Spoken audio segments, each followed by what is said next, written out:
রাত্রিবেলা কি হয়েছিল জানি না, হঠাৎ করে 10:30টার পরে এত ঘুম পেয়ে গেছিল। আমি পড়াচ্ছিলাম 10টা থেকে, এত শরীর খারাপ লাগছিল। আমি ওকে বললাম যে দেখ আমি কিছু কোশ্চেন দিয়ে দিই, তোরা এটা লেখ, আমি আর পারছি না। আজকে এতবার বেরোনো হয়েছিল আমার কালকে, তো সেই জন্য আর কি প্রচন্ড শরীরটা খারাপ লাগছিল। যাই হোক হলো সেটা। তারপর সোনাইও কল করছিল, ওইটা সোনাইকে বললাম তারা পরে করবো। আর পরে এমন ঘুমিয়ে পড়েছি, আর পরে না ব্লগ শেষ শুভম করেছে কিনা আমি জানি না। আমি তো মানে এখনো পর্যন্ত মানে ব্লগ যা শুরু করলাম, আমার একেবারে ঘুম ভেঙেছে। আমি তো কালকে রাতে ব্লগ শেষ করিনি, আমার একেবারে ঘুম ভেঙেছে আজকে সকালবেলা 5:35, আর এত ফ্রেশ লাগছিল। তারপরে আবার এই ঘরে একটু ঘুমোচ্ছিলাম যে আর কি একটু। অত সকালবেলা উঠে আমি কি করবো, অত সকালবেলা আমার কোনো কাজও ছিল না, নোটস ফোটস তখন লিখবো ইচ্ছেও হচ্ছিল না। গরমটা তো এখন এই সকাল থেকেই না। যাই হোক, good morning, welcome back to new blog. আশা করি তোমরা সবাই খুব ভালো আছো, সুস্থ আছো। ভালো সুস্থ থাকাটা খুব স্বাভাবিক। এই গরমে সবাই সাথে করে গ্লুকোজ, ওআরএস বা কোনো ডিটক্স ওয়াটার ক্যারি করো, বারে বারে খাও, যতক্ষণ অন্তর অন্তর যে যেরকমভাবে খেতে পারো বারে বারে খাওয়া, সুস্থ থাকো। অনলাইন পড়ানো শুরু হবে, অফলাইন পড়ানো শেষ। এখন বাজে জাস্ট 11টা। আজকে অনেক সকাল সকাল পড়ানোটা শুরু করেছি। চতুর্দিক না আমার মা অন্ধকার করে রেখেছে, তাতেও কোনো লাভ নেই। গরমের মতো, তাতেও দুটো স্টুডেন্ট আসতে পারেনি। রাস্তায় বেরিয়ে খুব শরীরটা খারাপ লেগেছে। আমার দরকার নেই, আসতে হবে না। ফ্যানটা চালালে যেন মনে হচ্ছে আরো গরম লাগছে, আরো যেন মনে হচ্ছে কোথা থেকে হিটটা নামছে কে জানে। যদিও আমার বাড়িটা ফার্স্ট ফ্লোর, তার উপরে আবার একটা ফ্লোর আছে, মানে ওই বাড়ি থেকে একটু কম গরম, বাট গরমটা আছে। শুভম আজকে অনেকদিন পর যাচ্ছে গিটার ক্লাসে, তো যাক। তারপরে আমার বিকেলে গানের ক্লাসটা হবে কিনা জানি না, কারণ আমার আজকে ব্রতদিদির সাথে অ্যাপয়েন্টমেন্ট আছে, মানে আমার ডায়েটিশিয়ান। মাঝখানে তো বেশ একটা মাসের গ্যাপ গেছে। আমি আমার মতো করেছি, খুব যে একটা বেড়েছে তাও না, খুব যে অনেকটা কমাতে পেরেছি তাও না। ঠিক আছে, আবার আজকে যাই, গিয়ে কথাটা বলি। প্রচন্ড গরম গো, প্রচন্ড গরম। এত গরম বললে পর না সবাই খুব বিরক্ত হয়। এত গরম বলার কি আছে, গরমকালে তো গরম পড়বেই, সেটা কথা না, বাট বললে একটু ভালো লাগে। গুড মর্নিং, ওয়েলকাম টু শুভরিজ ফ্যামিলি। চলে টাটকা ব্লগ নিয়ে। আশা করি সবাই ভালো আছে এবং সুস্থ। অনেক দিন পর গিটার ক্লাসে যাচ্ছি, কোনো না কোনো কারণে আটকে যাচ্ছিল, কোনো না কোনো আটকে যাচ্ছিল। যাই হোক, আজকে অনেক দিন পর গিটার ক্লাসে যাচ্ছি। আর এখন কেউ বলবে 10:30টায় রোদ যা পড়েছে, মনে হচ্ছে বেলা 1-2 বেজে গেছে। যাই হোক, আজকে হাতের অবস্থা, হাতের সেটিংটাও নষ্ট হয়ে গেছে। জানি না কি অবস্থা, একবার দেখি গিয়ে মাস্টারমশাইয়ের সামনে কি সিচুয়েশন। চালিয়ে না বসে রয়েছি, ঘুম কিন্তু হচ্ছে না, মানে সেইভাবে যে হস করে ঘুমাবো। যেখানে গরমকালে মানে এসিতেও তো ঠান্ডাটা সেই পরিমাণে হচ্ছে না। সেটা জানলাগুলো খুললাম, একটু হাওয়া দিচ্ছে, তো ধোয়া লাগছে কেন জানি না। চশমা ছাড়া বলে মনে হয় সবকিছু ধোয়া লাগছে।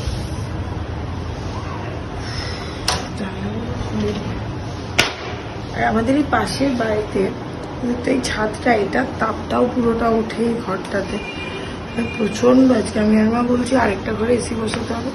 আমি মাকে বললাম যে এই ঘরটা অত বেশি গরম হয় না, ওইদিকে একটা ঘর আছে, ওই ঘরটায় এসি বসাও, যাতে আর কি মানে তাড়াতাড়ি ঘরটা ঠান্ডা হয়। মানে এসির জন্য চ্যালেঞ্জ হয়ে যায় যে আদৌ ঠান্ডা হবে কি হবে না, একটু যে কোথাও বেরোবো সেটাও ইচ্ছে করছে না। যে একটু টুকটাক কয়েকটা কাজ নিয়ে এসেছিলাম, সেটাও ইচ্ছে করছে না। আর আছে গানের ক্লাসটা যাবো না, কারণ আবার ওই পারে ওই বাড়ি অব্দি যাবো, তারপরে আবার এখানে আসবো। কালকে সকালে পড়ানোও আছে, তার থেকে বাবা একবারে পাট চুকিয়ে যাবো। আবার পরের সপ্তাহে যাবো গানের ক্লাসে। কি জানি। আর আজকে কি হচ্ছে জানো তো, ফেসবুকে একজন লিখেছে কোথায় কিরকম তাপমাত্রা বলে, নিজের জায়গার তাপমাত্রাটা দিয়েছে 41 ডিগ্রি। এরপর যারা বিদেশে থাকে, যাদের 5 ডিগ্রি, যাদের 29 ডিগ্রি, যাদের 20 ডিগ্রি, যাদের 15 ডিগ্রি, তারা সব দিচ্ছে। আর কি অবস্থা, ওরা বলছে তোমরা ওখান থেকে একটু ঠান্ডাটা পাঠিয়ে দাও, এখান থেকে গরমটা নিয়ে যাও। কি অবস্থা, এবার বৃষ্টিটার দরকার সবার। যারা অ্যাসবেস্টরের বাড়িগুলোতে থাকে তাদের কি কষ্ট। আমাদের টপ ফ্লোরেই কষ্ট, যদি এই বাড়িটা টপ ফ্লোর না, ওই বাড়িতে টপ ফ্লোরেই এত কষ্ট, তো মানে পুরো ছেঁকা খায়। গেছি একবার, যাচ্ছি সিটি সেন্টারের কাছে, এখান থেকে কতগুলো কাজ সারবো, সেরে বাইরে গরম। রিমা ফোন করে আমাকে বললো অরেঞ্জ অ্যালার্ট দিয়ে দিয়েছে নাকি, বাড়ির বাইরে বেরোতে না করছে। কিছু বলার নেই, বাড়ির বাইরে বেরোনো তো মানে মারাত্মক অবস্থা। আমি বাড়ির থেকে গ্যারেজ মানে জাস্ট 1 থেকে 10 গুনলে আমি পৌঁছে যাই, তাও গুনতে লাগে না। পুরো ঘেমে স্নান হয়ে গেছে। আর এই গরমটা না অদ্ভুত, মানে চ্যাটচ্যাটে গরম, আর জঘন্য। জানি না কীভাবে খেতে পারলাম না ইচ্ছা মতো, মানে লাঞ্চ করবো ঠিক মতো, মা করেছিল অনেক কিছু, বললাম এত আর করো না, কাল থেকে জাস্ট ওই জল ঢেলে ভাত খাওয়া, নুন দিয়ে এরকম আর কি অবস্থা। বা খুব হালকা পাতলা ডালের ঝোল, একটু আলু সেদ্ধ, এইসব খাওয়াটাই বেটার। কিচ্ছু খাওয়া যাবে না, শুধু জল খেয়ে যাও। আমি গাড়িতে 3 বোতল জল নিয়ে নিয়েছি, খালি জল খেতে হবে। এই ঘরটায় বসে আছি, এদিক দিয়ে কি হাওয়া। মা আমাকে বলছে ছাদে চ, ছাদেও প্রচন্ড হাওয়া পাবো। আমার না সিঁড়ি দিয়ে উঠতে ইচ্ছে করছে না এখন ছাদে। যাবে ছাদে? পরে যাবো। ঠিক আছে, এক্ষুনি আমাকে বললো এখন হচ্ছে পরে যাবো। শুনো আসলে পরে তারপর একটু বেরোবো। হ্যাঁ ঠিক আছে, ঠিক আছে। আমার মা মানে বাড়ি একদম, মানে যেহেতু আমাদের বাড়িতে গোপাল আছে, না গোপালকে নিয়েই রওনা দেয়, তাহলে বাড়ি একদম ফাঁকা রেখে বেরোলে তোমার ভাই যে আসবে তারপরে যাবো। এতক্ষণে পেট্রোল ভরানোর চেষ্টা করছিলাম অনেকক্ষণ ধরে, সেই এতক্ষণে পেট্রোল পেলাম। 3-4টে পেট্রোলের দোকান, এই দোকান বলছি পেট্রোল পাম্প ঘুরে ঘুরে পেট্রোল পাওয়া যাচ্ছিল না। বলছিল অনেক সাপ্লাই নেই দাদা, গরমে গাড়ি আসছে না, এই না। আপাতত এই পেট্রোল পেয়ে পার্ক স্ট্রিট থেকে এখন বেরোচ্ছি ক্লায়েন্ট মিট করে।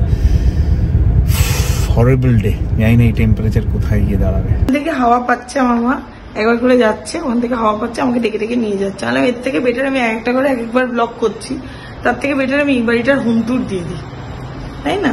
এই বাড়িটার একটা হোম ট্যুর দিয়ে দিই, কোন ঘরে কি আছে, কোন ঘরে আমি ছোটবেলায় থাকতাম, কোন ঘরে আমি বড়বেলায় থাকি, কোন ঘরে কি করি, সেটা করবো। কি করবো? ওই লাইটটাও জ্বালাবো? ভালো লাগছে না ওগুলো লাইট জ্বালালে। এটা খুব মিথ হয়তো একটা যে লাইট জ্বালালে গরম লাগে, বাট আমার লাগে। তো এখানে কোনো হাওয়াও নেই। দেখো আমার মা যেহেতু এই ঘরে এসছে, আমাকে বললো চ দেখ এখান দিয়ে হাওয়া আসছে। এখান দিয়ে হাওয়া আসছে না, ওই পাশে আমি বললাম না এখানে যে বারান্দাটা আছে, এই পাশের এখানটা ছাদটার থেকে পুরো হিটটা যেন ওঠে। এই জায়গাটা না ভালো করে যদি ফুলের গাছ লাগিয়ে দিই, এবার বর্ষাকালের আগে এই জায়গাটায় ফুলের গাছ লাগিয়ে দেবো। এর আগে বলেছিলাম শীতকালের আগে, বর্ষাকালের আগে লাগিয়ে দেবো, ভালো লাগবে। আমি না আমার প্রচন্ড চাউমিন খেতে ইচ্ছা করছে, অনেকক্ষণ ধরে মাকে বলছি। বাইরে থেকে যেহেতু আমি এখন খাই না, আর ওই জন্য বাইরে থেকে খাবো না।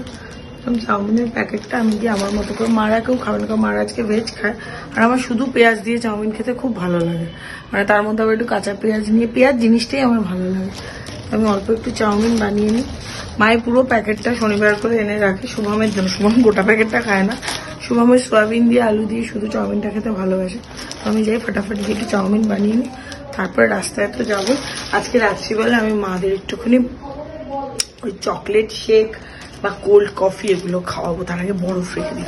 এই চাউমিনটা সেদ্ধ করতে বসিয়ে দিয়েছি, এখানে একটু তেল দিয়ে দিয়েছি, চাউমিনটা ছেড়ে ছেড়ে যায়। যেহেতু ভেজ, শুনু খাবে আলু দিয়ে, আমি আলু দিয়ে খাবো না, আমি খাবো পেঁয়াজ দিয়ে শুধু। ওর জন্য একটা আলু কেটে নিই, আর ওইদিকে একটা পেঁয়াজ কেটে নিই।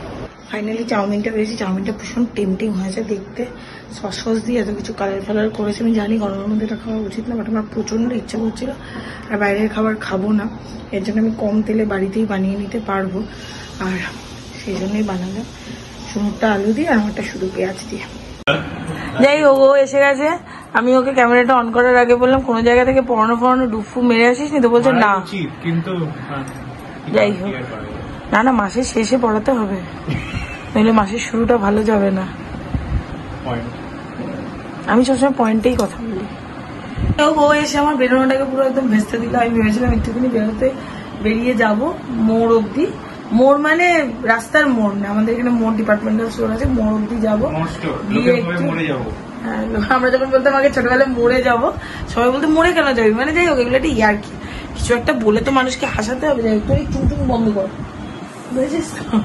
যাই হোক, আর তোর ফোনটা কি সেম রয়েছে? আচ্ছা আরেকটা জিনিস, শুভদীপের সাথে আমার যতবার দেখা হয় ততবার শুভদীপ একটা করে নতুন ফোন কিনে। তার মানে এতদিন বাদে দেখা করো? হ্যাঁ না, আগে যতবার দেখা হতো ততবার নতুন নতুন ফোন কিনেছি, এবার মোটামুটি অনেকদিন পর দেখা হয়েছে, তাদের সেম ফোনই আছে। এখন থাকবে, এটা পছন্দের ফোন, এটা পছন্দের ফোন আছে। যাই হোক, এবার আমি তখন ভেবেছিলাম ওখান থেকে আর কি কোল্ড কফি বানানোর সবকিছু নিয়ে আসবো, আর বরফটা ফ্রিজে রাখলাম। তারপর বললাম না, ওকে দিয়ে না খেলে পাপ হবে। তো শুনুকে বললাম, শুনু তুই এখান থেকেই নিয়ে আয় কফি বলছি, কফি, দুধ আর একটা হাইড অ্যান্ড সিক বিস্কিট নিয়ে আয়। এই দিয়ে বানাবো। আর দেখি আমি একটা আইসক্রিম অর্ডার দিয়ে দেবো, ওর মধ্যে আইসক্রিমও দেয় না, শোনাই যা গালাগাল দেবে না, মানে লিখে লিখে গালাগাল দেবে, লিখে লিখে। যদি ব্লগটা দেয় কালকে দেবে, ততক্ষণে আমাদের আউটকাম আছে। মানে আমি আর শুভদীপ বসে রয়েছি, শুভম আমাকে উস্কালো যখন কোল্ড কফি করবি একটু ভ্যানিলা আইসক্রিম। সত্যি কোল্ড কফিতে তো ভ্যানিলা আইসক্রিম দেয়। আর অবস্থাটা দেখো, মানে আমি ব্লিঙ্কিট করবো কি অবস্থা আইসক্রিম। এই হলো অবস্থা। আমি বললাম ভ্যানিলা আইসক্রিম অর্ডার করবো, পুরো আউট অফ স্টক, পুরো আউট অফ স্টক। মানে গরম যা পড়েছে, লোকে আইসক্রিম খেয়েই দিন কাটাচ্ছে। এগুলো আছে, বাট আমার তো লাগবে ভ্যানিলা আইসক্রিম। এই কুলফি দিয়ে তো আমি আর কোল্ড কফি বানাবো না। যাই হোক,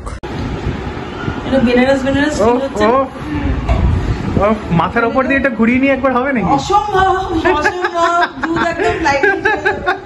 যাই হোক, রান্না করার চেষ্টা করছি। এখানে একটু চিল দুধ লাগে কোল্ড কফি বানাতে, তো কোল্ড কফির বাদ বাকি প্রিপারেশন গুলো করে ফেলেছি একেবারে। দেখবি বিভিন্ন বড় বড় ক্যাফের থেকে বেটার কোল্ড কফি বানাবো।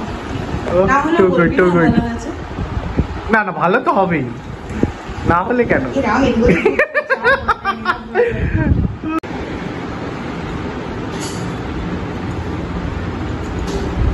এগুলো আমার ইনার ক্রিয়েটিভিটি।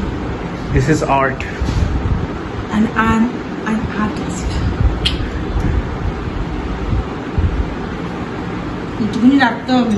আমার মা বলেছে সব কোল্ড কফি আমি খাবো না, আমাকে একটু ভ্যানিলা আইসক্রিমটাই দিয়েছি, একটু খেয়ে নেবো। বাবা ভালোই হচ্ছে না?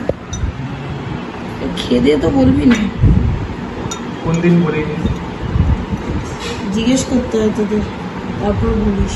আরে সবসময় ভালো হয়। দারুণ হয়েছে ভাই, কি দারুণ হয়েছে। খাওয়া দাওয়া পাচ্ছি না বলে আমার কি কষ্ট লাগছে রে। ধোনিকেও যখন সচিনের পারফরমেন্সের ব্যাপারে জিজ্ঞেস করেছিল, বলছিল রোজ দিন কি, আর যে রোজ রেকর্ড করছে তাকে কি বলবো। দেখ একটা জিনিস বলো, এত কিছু না হলেও আমি ভালো ভালো জিনিসই খাওয়াবো, বুঝছিস? এতটা বারে আমাকে তুলিস না, এমনিও খাওয়াবো। চ এগুলো এবার ফ্রিজে রাখি।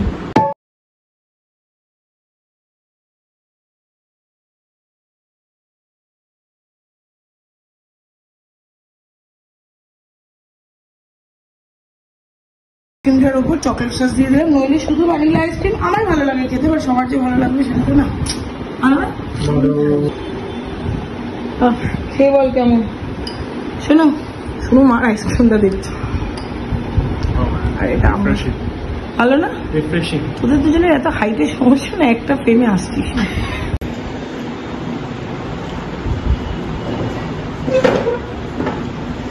আমি এক্সট্রা করে কোনো চিনি দিইনি, আইসক্রিম আর বিস্কিটের যা এটা আছে, এর জন্য মিষ্টিটা কিটকিটে মিষ্টি না, বাট খেতে ভালো হয়েছে। আর আইসক্রিমটার সাথে মিলে গেলে পর তখন মিষ্টিটা ঠিক লাগছে। আমি যেহেতু পার্সোনালি সুগারটা ওইভাবে খাচ্ছি না 3-4 মাসের, তাই ওদেরকেও খেতে দিই না, সুগারটা দিও নি। তোমরা চাইলে সুগারটা নিতেই পারো, আর একটু ভালো লাগবে খেতে। ভালো খেতে। এই এখন তার সিসিটিভিতে ঢুকছি। একটা ছোট্ট ইভেন্ট কালকে অন্নপ্রাশনে, সেটা জাস্ট একটা ছোট্ট সেট আপ হচ্ছে। সব ঠিকঠাক চলছে কিনা সেটা দেখার জন্য অনেকক্ষণ পর ব্লগটা আরম্ভ করলাম। রিমা ওদিকে অনেকটা ব্লগটা টেনে দিয়েছে। তো যাই হোক, আপাতত এখন ঢুকি। অলরেডি ফোন কল আসা শুরু হয়ে গেছে, কন্টিনিউ ফোন কল আসা শুরু হয়ে গেছে। তো পড়ানো কমপ্লিট, বিছানা হয়ে গেছে, ফাইনালি শুয়ে পড়ি। শুয়ে পড়লে ঘুমিয়েও পড়বো, কালকে সকাল সকাল আবার ক্লাস আছে। এই 8টা থেকে এই ক্লাসগুলো রেখেছি বলেই আমার মানে এখানে এসে থাকাটা। আর পরের সপ্তাহ থেকে এই ক্লাসের চাপটা অনেকটা কম, কারণ শনিবার এখানে যে স্টুডেন্টগুলো আসে তাদের পরীক্ষা শুরু হয়ে যাচ্ছে, এটাই যা। তো যদি জানি না এখন সবাই ব্লগ দেখছো কি দেখছো না, কারণ এত গরম কাউকে বলাও যায় না যে একটু ব্লগগুলো দেখো।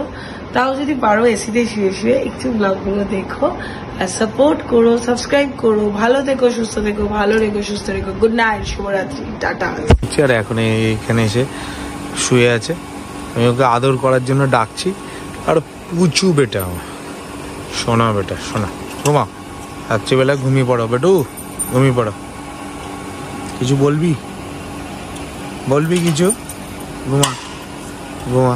যাই হোক, এসিতে গাড়িতে ছিলাম, এটা এই হয়ে গেছে চশমাটা।